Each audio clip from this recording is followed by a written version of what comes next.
Hey everyone, and welcome to What If Disney World. I'm Stevie. And I'm Amy. And today we're going to discuss the question, what if Disney World rethemed Frontierland? And I know this might make a lot of people nervous or anxious or maybe even upset, but there's been a lot of rumors floating around, so we thought that it would be fun to discuss. What if this actually happens? Yeah, the start of these rumors comes from the reimagining of Splash Mountain to Tiana's Bayou Adventure, and it raises the question whether the whole area would also need a retheme because, Tiana's in the Bayou in New Orleans, that doesn't really fit with the Wild West or Frontierland. And I have noticed on social media, Disney Imagineering has been sharing a lot repeatedly over and over about their trips to New Orleans and all of these details about New Orleans. And it just kind of raises the question in my mind whether they're kind of prepping us for something more than just changing the ride. Mm-hmm. And Disneyland is getting a Tiana's Palace, and they already have a New Orleans area. So is that something that they're looking at bringing to Disney World too? Makes you wonder. So let's talk about why a retheme may be needed. Yeah, I may make people upset with this next statement, but I think Country Bear Jamboree is past its prime and could use some refreshing. I know there's like a dedicated group of loyalists, and the characters, Big Al and Liver Lips, they are iconic and they're really good characters. But I think that people who don't have that nostalgic tie of the Country Bears to their childhood and kids who are growing up nowadays don't have that same connection as people who are our age or a little bit older that grew up going to Disney World might have with that. Like, our kids are just frankly not interested in it. And it has some kind of controversial or racy lyrics. If you don't know them, look them up. But it says things like, "Mama, don't whoop little Buford. I think you should shoot him instead." And blood on the saddle, blood on the ground, blood all around. And all the guys who turn me on, turn me down. And that kind of probably goes over most little kids' heads, but there's some kids, like our oldest, that are very astute and listen and nothing slips past them. And that can lead to some awkward conversations in Magic Kingdom. So I just kind of think it needs a change. And then also in Frontierland, just hear me out, I think the shooting range is outdated too. It's not really relevant anymore. It's kind of chintzy looking, and I think that could go, and I don't really know many people that would miss that very much. Plus, I think that when Disneyland and Magic Kingdom were created, the Wild West was a really popular thing, right? There were Western TV shows, and every little kid loved pretending that they were a cowboy or cowgirl. But I kind of think that's less relative today. The kids growing up nowadays don't have that same connection to the Old West, and the younger generations don't really relate to it that are going to Disney right now. So I feel like our kids, at least, don't really care about Frontierland. It's kind of a skippable land for them. And I think retheming it could add more life and excitement to that area of the park. Yeah, I agree with most of that. The only thing that our kids like in Frontierland for sure is the pin trading store. But I think that could easily be rethemed to anything and stay where it is. Right. So when I started to think about what if Frontierland was rethemed and how to make it more relatable to kids today, the first thing that popped in my mind was keeping it Frontierland, but making it like themed to Woody's Roundup, like have it be Woody and Jessie and Bullseye and Woody's Roundup, and that would make kids really excited about that area of the park. But then Hollywood Studios has a big Toy Story presence, so that's already in Walt Disney World. And then that still doesn't fit with Tiana's Bayou Adventure. So I think if you want to make that a cohesive area of the park, retheming Frontierland to a New Orleans-themed area could really tie that all in together with Tiana's Bayou Adventure and make for a really cool part of Magic Kingdom.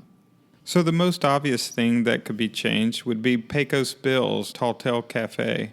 If this was rethemed to Tiana's Palace and served up Cajun quick service meals and beignets, it would be incredibly popular. It's a very large space, and it could accommodate the high demand that it would have, and it's right there next to Tiana's Bayou Adventure. I personally would go nuts over beignets, and I think everybody else would too. Mm-hmm. The little bit more problematic thing is what to do with the Country Bear Jamboree, because like I said earlier, there is a whole camp of people that are die-hard Country Bear Jamboree fans. We know some on our Instagram page. If you don't follow us on Instagram, by the way, go over and follow us on Instagram. We have a whole community that has a lot of really fun discussions. But nonetheless, I know that some of our followers are die-hard Country Bear Jamboree fans, so don't hate me when I say this. Maybe you could still keep the bears. You keep Big Al, you keep Liver Lips, but you make them play Zydeco or Cajun music, and you take out some of those controversial lyrics and you change the music up a little bit and make it more Bayou themed. I think that could give it a little bit of a refresh, but still keep the characters that everybody knows and loves. So instead of Country Bears, you got Bayou Bears. Something like that, yeah. I think that might keep people happy if it was maybe similar enough or had enough of the characters shining through. And it really wouldn't cost that much more money, I wouldn't think either. Another thought that I had, though, because we will say it time and time again until it happens, we need more Muppets in Disney World. I agree. They could replace the bears with Muppets and have animatronic show where the Muppets are singing Bayou Cajun Zydeco music. Or I really think initially about Kermit the Frog sitting in the swamp on the log with his little banjo and singing Rainbow Connection. How cool would that be to go in that little theater and see Kermit the Frog live singing that song? Like, I think I would just sit in there all day long and not do anything else. Another idea I've seen thrown around for that area is to replace it completely with something like a meet and greet. I don't know if I would do that because I think the Country Bear Jamboree is a really nice sit-down, air-conditioned attraction, and those can be lifesavers on hot, sweltering summer days. But it would be nice to have another area on that side of the park that is a meet and greet. So I think a meet and greet could go in the area where the shooting range is. That's kind of an open area. It's not huge, but it could be like the area where Aladdin and Jasmine meet in Adventureland is not a huge area either. And people kind of queue up outside of it and they come out in intervals. I think the shooting range area could be something like that.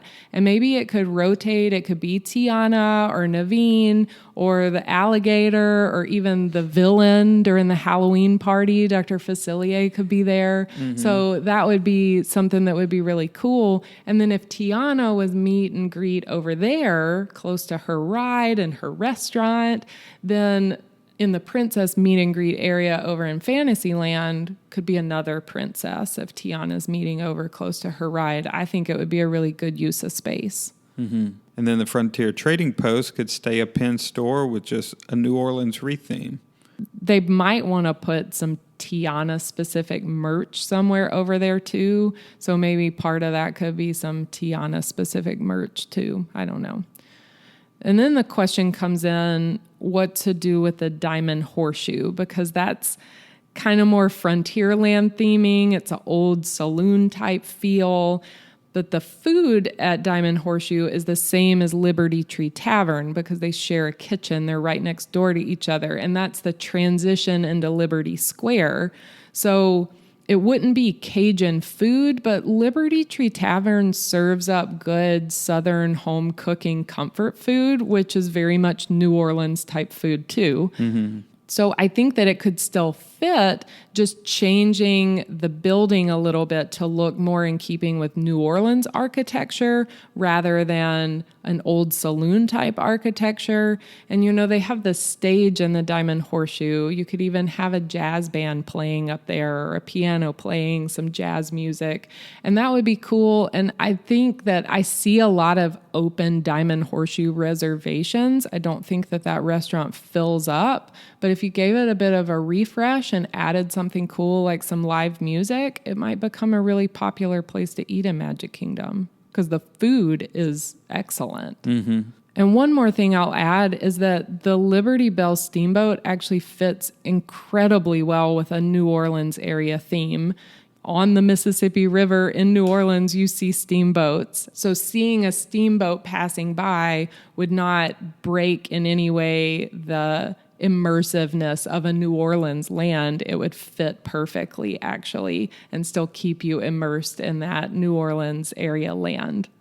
And it would be great to see live music being played as you walk from Liberty Square heading to Tiana's Bayou Adventure. There's just a lot of things, a lot of flair that New Orleans has that they can throw into that retheme. And you can go straight from there heading to Tiana's Bayou and really feel like you're in the New Orleans area.